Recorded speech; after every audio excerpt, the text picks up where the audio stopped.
भोकरदन तालुक्यातील आव्हाणा येथील शेतकरी कुटुंबातील सुपुत्र प्राध्यापक चरणसिंह नथुसिंग कायटे यांनी महाराष्ट्र लोकसेवा आयोग मार्फत नुकत्याच जाहीर झालेल्या निकालात ऐतिहासिक यश संपादन केले आहे।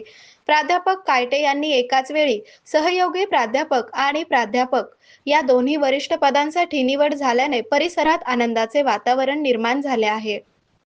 2014 साली MPSC मार्फत सहाय्यक प्राध्यापक म्हणून शासकीय सेवेत रुजू झालेल्या प्राध्यापक कायटे यांचा हा यशस्वी प्रवास जिद्द, मेहनत आणि सातत्यपूर्ण परिश्रमांचे उत्तम उदाहरण मानला जात आहे।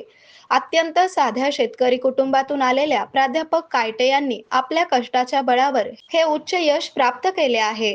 आव्हाणासारख्या ग्रामीण भागातून उच्च शिक्षण घेऊन राज्यस्तरावर यश संपादन करणारे प्राध्यापक कायटे हे ग्रामीण भागातील विद्यार्थ्यांसाठी प्रेरणास्थान ठरत आहेत।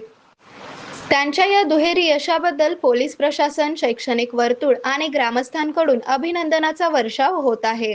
आरोग्य म्हणजे केवळ औषध नाही, तर निसर्गाच्या योग्य उपचारांनी मिळणारी खरी आरामदायक अनुभूती।